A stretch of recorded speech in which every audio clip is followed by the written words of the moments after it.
My name is Lucine Hagopian, and I am 33 years old. 212 days after a surgeon lifted my left kidney out of my body, my mother stood up at a banquet table, raised a glass of brandy, and turned it toward the wrong daughter. "To my Stephanie," she said, and her voice cracked the way it never cracked for me. "To the daughter who gave a piece of herself, so her father could keep breathing." 60 people stood up. 60 people clapped.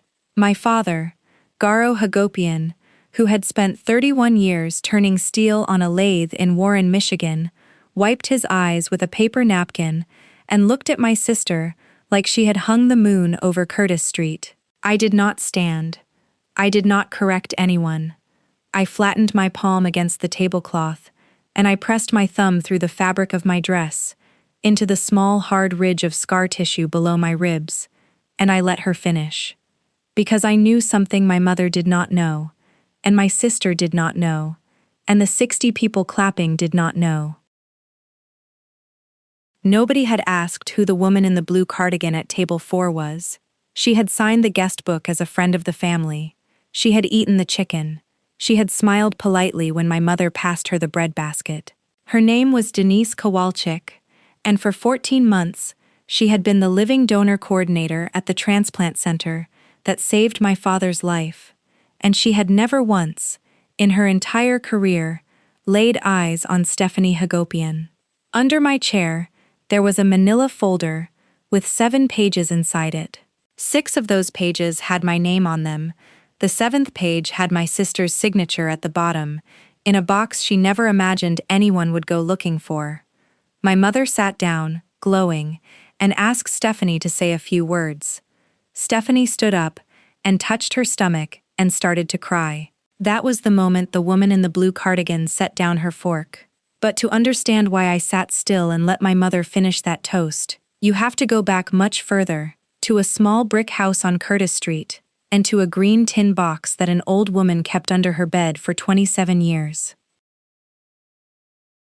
My grandmother, Envart Hagopian, was born in Beirut in 1941, and she came to Detroit in the summer of 1975, when the shelling started, and my mother was 14 years old.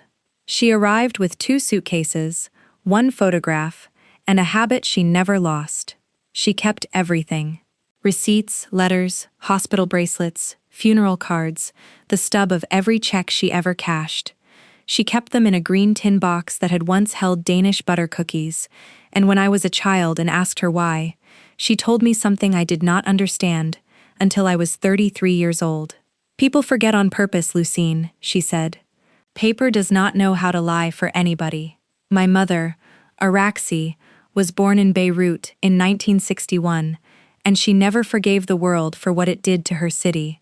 My father, Garo, was born in Michigan in 1958, a machinist's son who became a machinist, a man who signed his time cards as Gary because it was easier for the foreman. They had 2 daughters.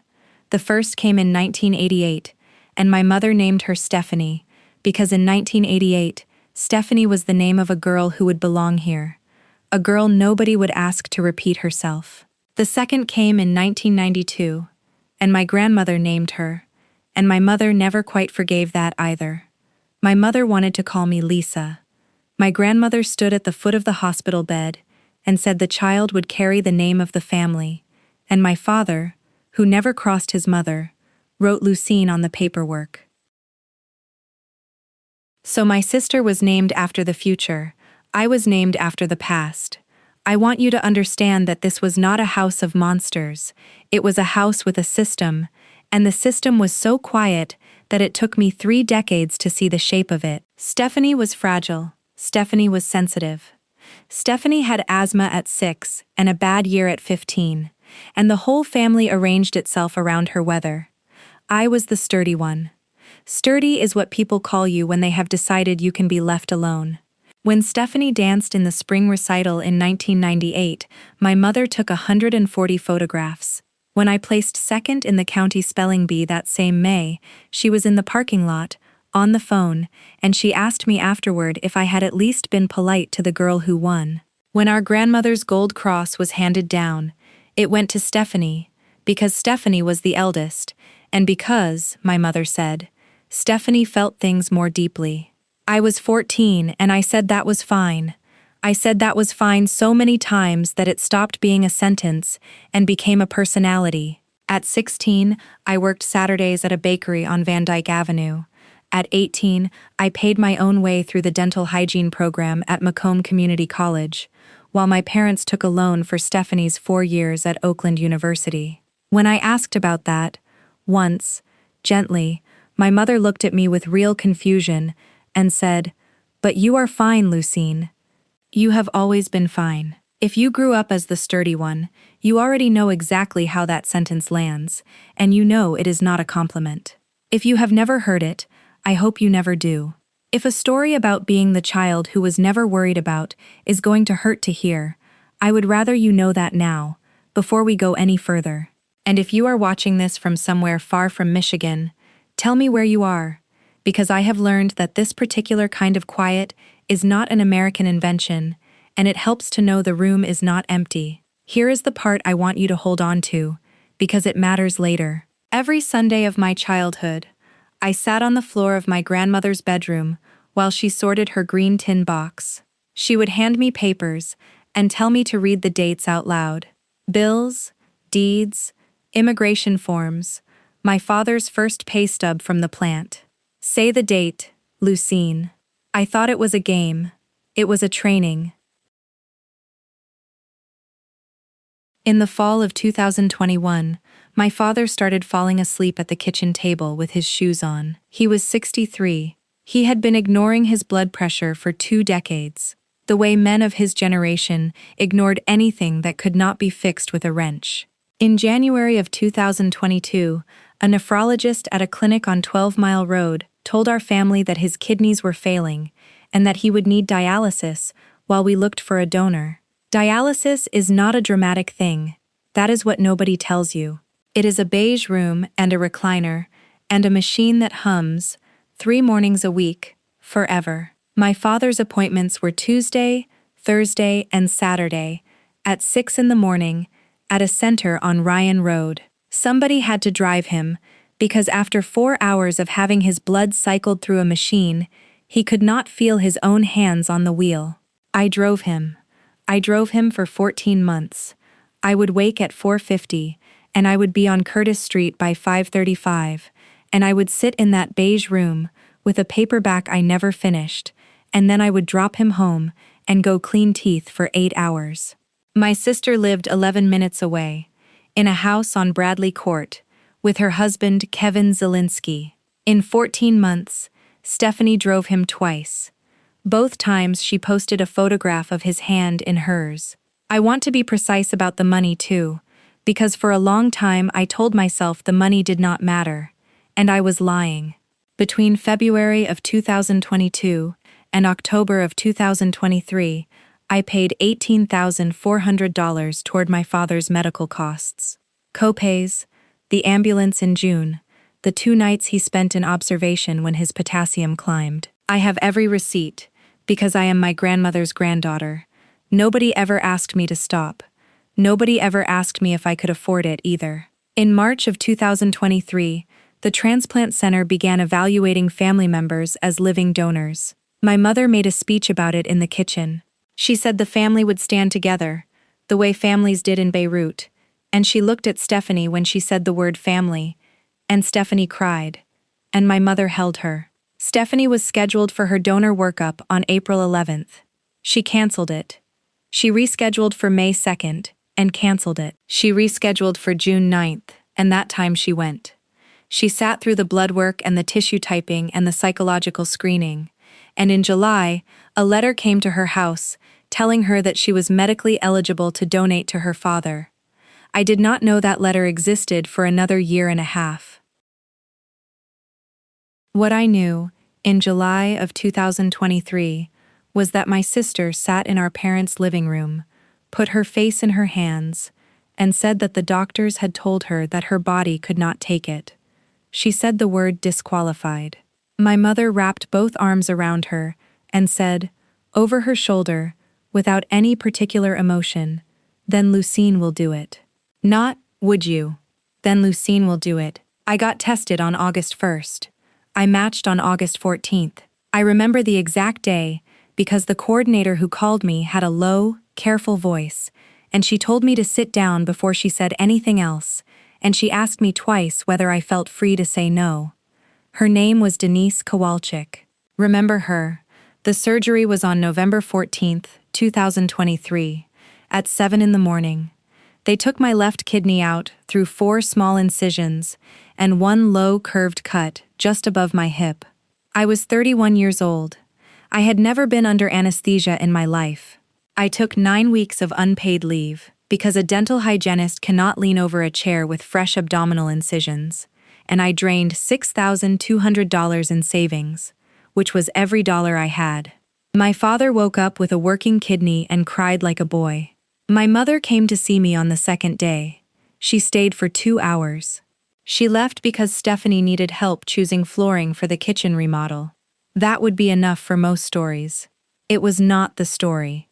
The story started 9 days later, at Thanksgiving, when my mother said something at the table that I did not react to at the time, because I was on painkillers and my body did not feel like mine. She said we were all so grateful, and that the family had come through for Garo, and that a daughter had given her own body for her father. And she was looking at Stephanie. Stephanie looked at the tablecloth. She did not correct her. Neither did I. And in that silence, something was decided that I did not agree to. The next week, my mother took me into the pantry, closed the door, and told me she needed to ask me for something. She said my sister was struggling. She said Kevin was cold to her, that the marriage was thin, that Stephanie needed to feel like she mattered to this family for once. "Let her have this one, Lucine," she said. "You have always been fine." There it was, the sentence of my life, delivered in a closet that smelled like paprika. And I said yes. I need you to understand why, because if you have ever said yes to something like that, you already know, and if you have not, you will think I was a coward. I said yes because I was 31 years old, and I had never once been the reason my mother was proud, and in that pantry, for 4 seconds, she was holding my hand. I sold my own name for 4 seconds of my mother holding my hand. Then it grew. In February of 2024, the Ladies' Guild at our church in Dearborn held a luncheon. Verkine Boyajian, who has run that guild since before I was born, stood at a podium and presented my sister with an engraved plaque. It said, "For extraordinary sacrifice in the Armenian tradition of family." Stephanie accepted it. She gave a short speech about pain and healing.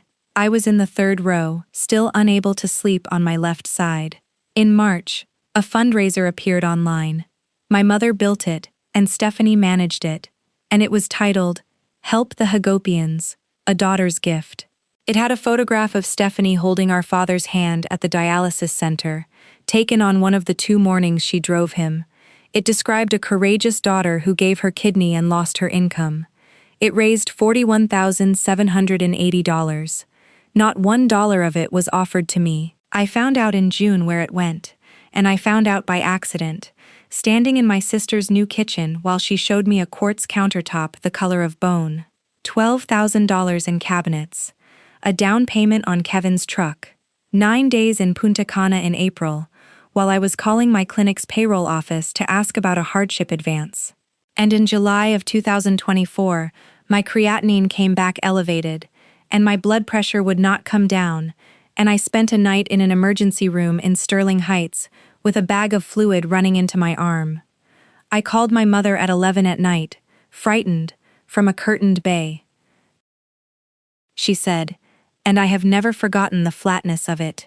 "You always find a way to be sick when your sister finally has something good." She hung up.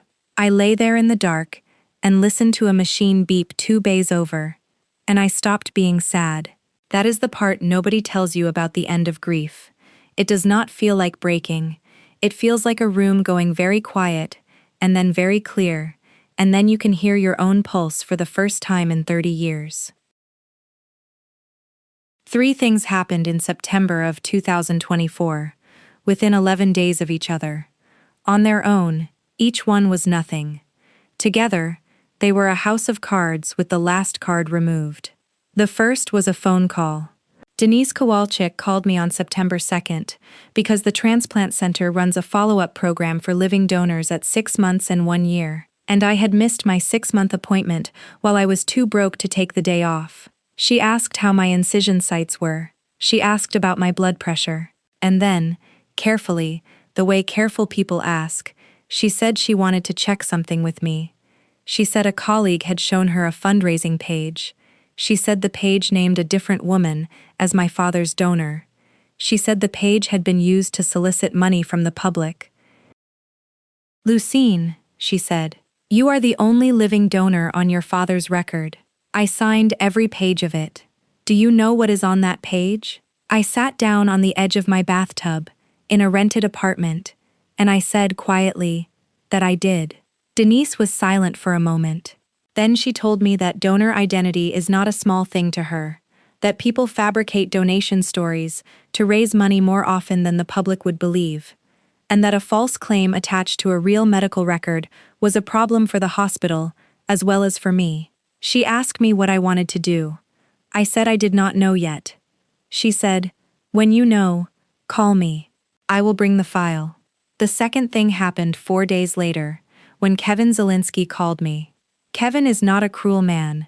Kevin is a heating and cooling technician who married into a family that talks around the truth, and he had spent a year believing his wife had given up an organ and worrying about her, and never once asking her to show him a scar. He said he had been at the credit union. He said there was a second name on my parents' mortgage.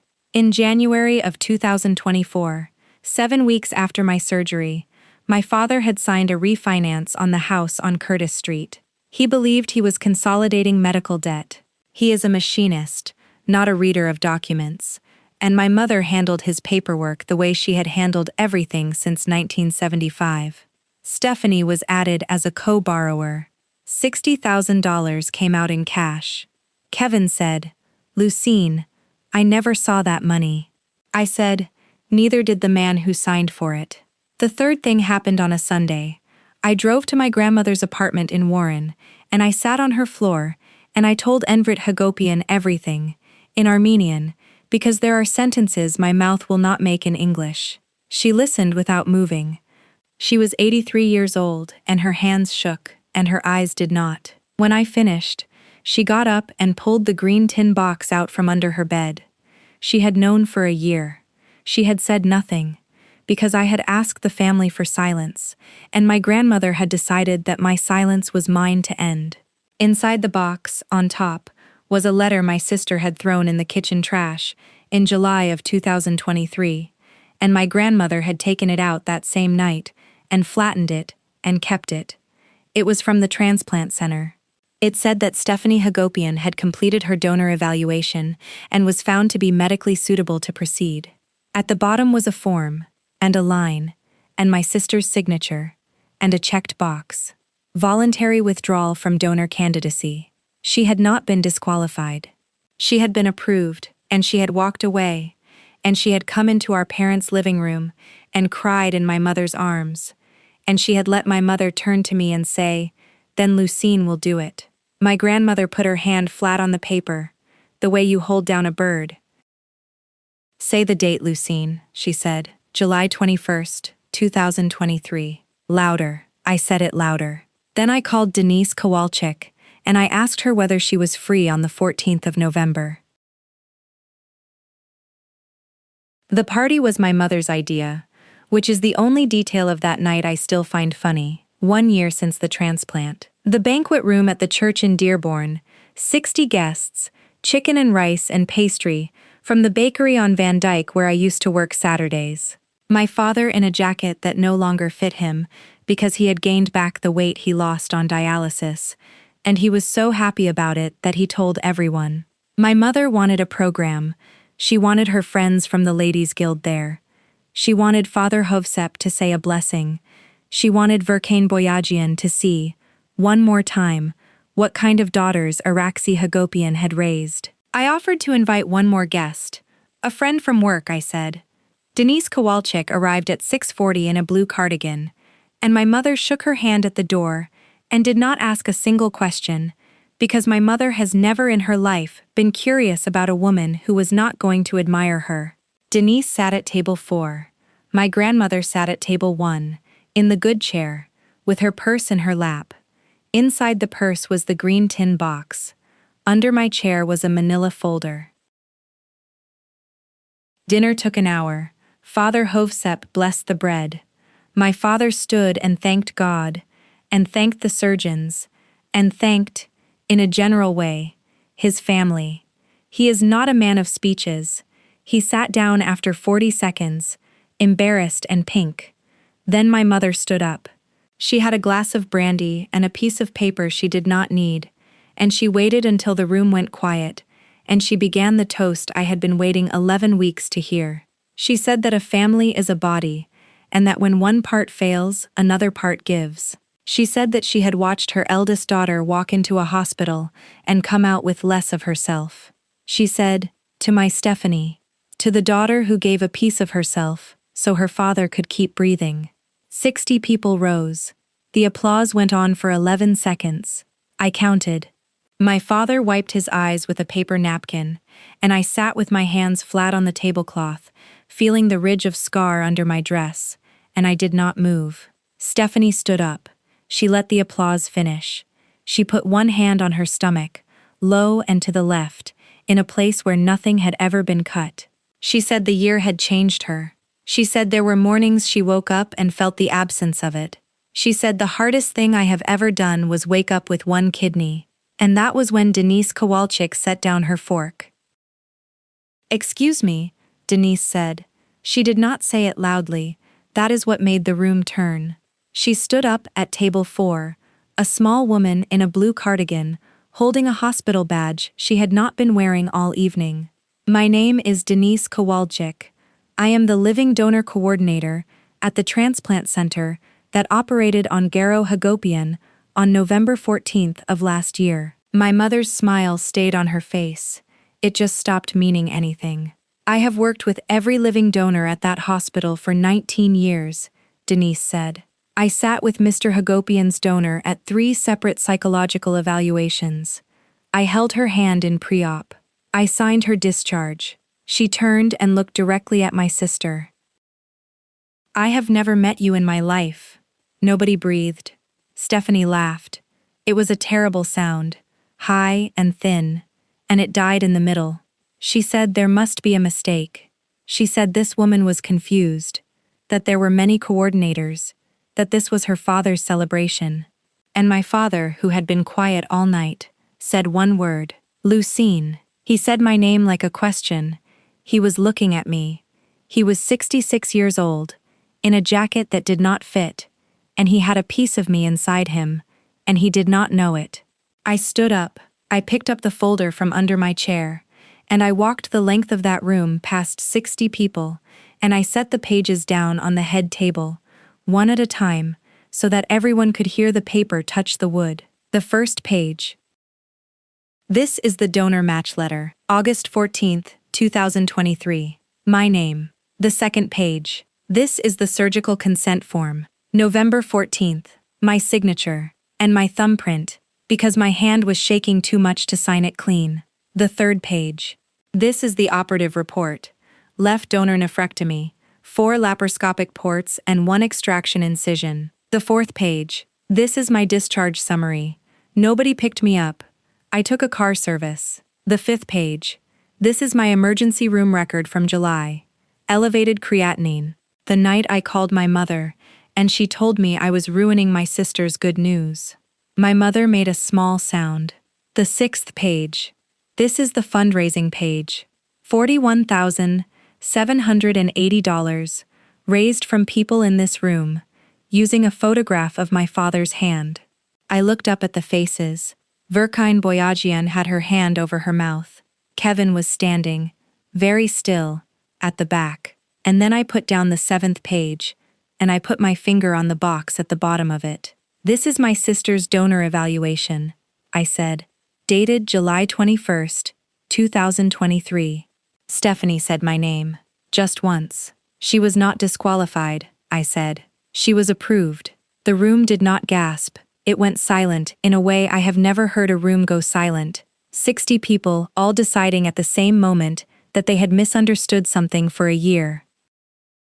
She was a match for our father, I said. She was cleared to donate, and on July 21st, she signed a voluntary withdrawal. Then she came to the house on Curtis Street, and she cried, and she said her body could not take it. I turned to my mother, and you said, "Then Lucine will do it. You did not ask me. You told the room." My mother's hand was still around the brandy glass.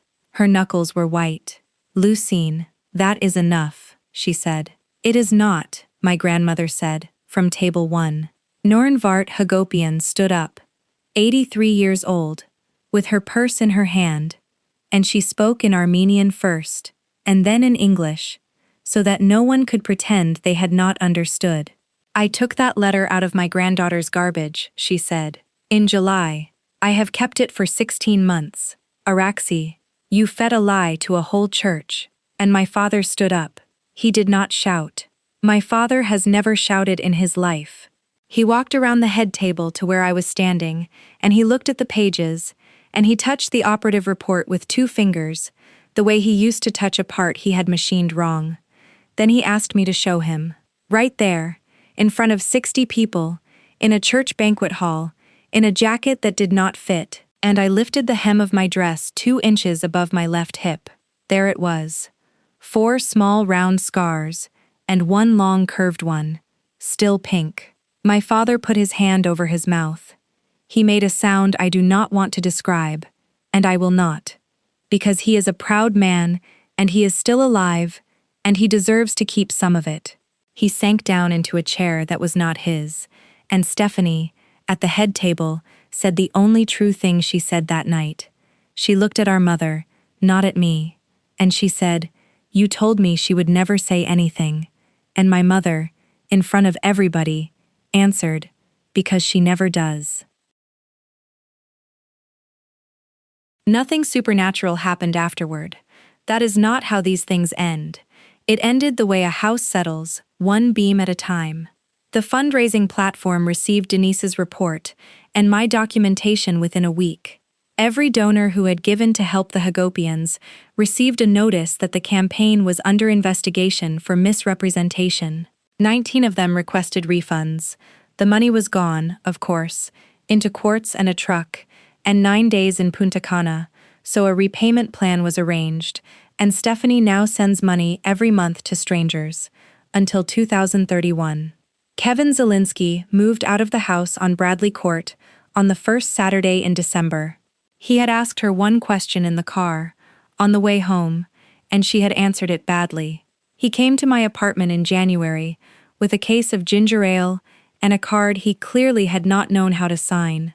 He said he was sorry it took a stranger in a blue cardigan to make him check. The plaque came down. Verkin Boyajian drove to Curtis Street herself and asked for it back, and I am told my mother handed it over at the door and did not invite her inside. My father hired a lawyer, a woman named Priscilla Okonkwo, who found the refinance, and found the signature that my father did not remember making, and unwound most of it. Stephanie's name is off the deed. The house is smaller than it was, and the debt is real, but it is his. And my mother. My mother lost the thing she had spent 40 years building, which was not money, and was not a house. It was the picture of Araxi Hagopian that lived in the minds of the women at that church. She stopped attending the Ladies' Guild in the spring. She calls me sometimes, late, and she does not apologize. She explains. She explains that Stephanie was weaker, that I was strong, that she did what mothers do. I listen for a minute, because she is my mother, and then I say goodnight, and I hang up, and I sleep.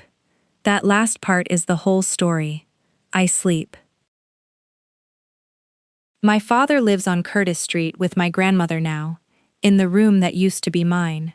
He comes to my apartment on Sundays and cooks, badly, and asks about my blood pressure, and writes the number down on a pad he keeps in his shirt pocket. He has never once said the word sorry. He says other things instead. He says, eat. He says, sit down, I will get it. He says, Is the left side hurting today? In April he brought me the green tin box, and inside it my grandmother had put one new thing. A photograph of me at 14, holding a spelling bee ribbon in a parking lot, alone. I want to be careful about the lesson here, because I have seen what happens when people take the wrong one from a story like mine. The lesson is not that you should never give. I would give my kidney to that man again tomorrow, and I would not think about it for a single second. The lesson is this. A gift and a silence are two different things, and they should never travel together. When my mother asked me in that pantry to let my sister have it, she was not asking me to be generous. Generosity was already finished. It was finished on an operating table in November. What she was asking for was my name, and my name was not part of the donation. I gave a piece of my body to keep my father alive, and I would call that love. I gave a piece of the truth to keep my mother pleased, and that was not love, that was a habit, and I had been practicing it since I was 14 years old, standing in a parking lot, being told I was fine. Family is not the people who share your blood. My sister shares my blood. My grandmother, who kept a piece of paper out of the trash for 16 months and never once told me what to do with it, does not share my kidneys, my house, or my last name by birth. She gave me the only thing that mattered. She gave me the truth, and then she let it be mine. So if there is somebody in your life who keeps telling you that you are fine, look closely at what they are asking you to survive next. Say the date out loud. Keep the paper. And when they finally raise a glass to the wrong person, you do not have to shout. You only have to stand up and set the pages down, one at a time, until the room learns your name.